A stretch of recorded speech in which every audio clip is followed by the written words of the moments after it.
Hey everybody, welcome back to Travel Trailer Nation. Wanted to talk to you today about the Hot Springs, Arkansas Holiday KOA. Actually goes by the name of Hot Springs National Park KOA Holiday.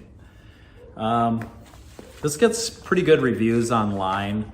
I would say it probably gets like overall maybe a 4-star rating, but I haven't looked at all the sites that are doing reviews, but I did look at Campendium, and of course I've checked out their site for their reviews, and I actually put a review out there that hasn't been posted, and I don't think they're going to post it. Not that it was that negative, but anyway, let's get into it. This KOA I probably wouldn't consider going back to again. You'll have to decide whether it's a place you want to go, and some of the things that I'm going to tell you are outside of their control, so you have to be kind of open-minded about it. So let's talk first about the good. The good is it is owned by people that are very, very nice, and they have a great staff. The staff couldn't be any friendlier or more helpful. It's clean, and they're constantly working on keeping it clean, although I will say, and I will throw some pictures up, that there's probably not a lot they could do about the leaves, but I would have probably gone through the sites with a blower and tried to get them off.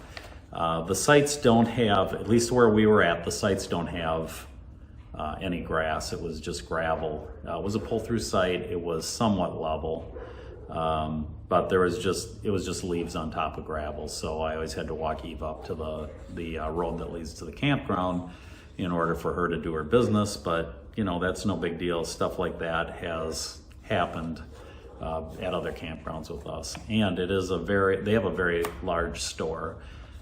So one thing to keep in mind too is that they are built on a hill, and so let's get into what I saw as the drawbacks. And again, like I said, I'm going to post some pictures.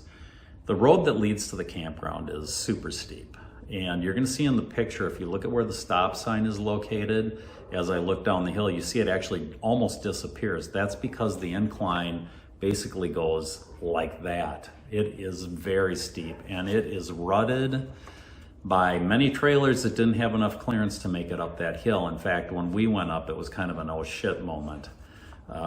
Nothing on our trailer rubbed, but I don't like that kind of an approach, and we've had another approach like that at another campground, but that was the only approach. So beyond that, the minute you turn into their campground off that county road, you would almost think that the office would be there as you pull in, but it's not. You have to go straight ahead and up another very steep hill. And once you get up to the office, there really isn't a lot of room for parking your rig while you go to check in. In fact, in some cases, you'd probably be blocking people from getting up there. So it's something to keep in mind. I'm not sure why they designed their campground that way. I certainly would have moved my office down to the lower level because once you get up there, the only way back down, I was kind of hoping we were going to be in the upper level. But the only way to get back down is to take this loop around and back down the hill, and then they will take you into your site. And the area we were in had 4 sites that were almost stacked on each other. So basically you had your site, then a drop down wall, cinder block wall, another site, drop down, another site, drop down. And we were in the lowest one. Beyond that, the dog park is located up behind the office. I've got notes because I didn't want to forget anything. The dog park's up behind the office, so if you have a dog, like my annoying dog who's barking right now, when you want to take it to the dog park, you're going to climb that hill. I wasn't interested in that because even I get up at 4:30 in the morning, 5 at the latest, and we're out and about, so I would just go out to the main road. Here's the weirdest part of the KOA. They want you to sign a hold harmless agreement. Now, they didn't pressure me into doing that when I was checking in, but they told me to bring it back. This is their hold harmless agreement. obviously written by an attorney, and probably written because somewhere along the line, either something went awry and someone sued them, or they're just trying to protect themselves and their staff. But the problem that I have with this is it basically says no matter what happens at that campground, it's your fault. They'll take no responsibility for anything. And when I read it very carefully, and to me, that means that if they chuck up a rock, when they're mowing and it hits your trailer and it damages it, it's not their fault. It's not their problem. That really rubbed me the wrong way. They didn't come looking for this after I, went back to the trailer and I didn't fill it out and run it back up there. Had they come and knocked for it, were there, I would have probably signed it and given it to them, but I wouldn't go back. And this is the one thing that's really keeping me from ever going back there. I don't know why they do that. It is so all-encompassing that they actually say on here that you shouldn't eat wild animals in or around the campground. Because, you're gonna get sick and they don't want to be responsible for it. And I don't know anyone that eats wild animals in the campgrounds that I go to. So I thought that whole thing was a little bit bizarre. Now, if you have kids, there's a lower part to the agreement that you're gonna have to sign, basically saying that whatever happens to your children isn't their problem either, no matter what.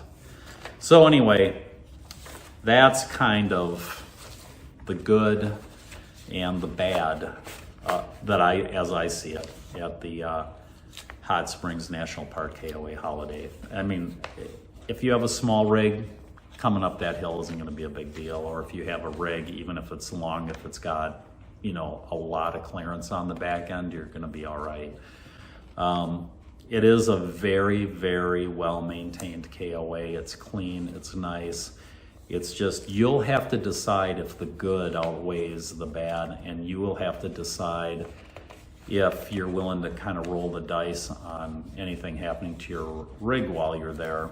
Maybe it's not a big deal. I've never been, in all the campgrounds we've been to, private, county, whatever, never been asked to sign a hold harmless agreement before. So like I said, that just rubbed me the wrong way. There's other campgrounds in the area like Lake Catherine State Park. We've been there. Not a bad state park. So there are alternatives. But like I said, you may love this KOA holiday, and if you have kids, they probably have a lot to do in the warmer weather. We're in October right now. We were in late October when we were there, so I didn't see a lot going on. But as I mentioned, you may love it. You'll just have to decide whether making the haul up those hills and dealing with an agreement that you might not be fond of signing is something you want to deal with. So anyway, I thought I'd shoot it to you straight. So that's it. Until next time, happy camping.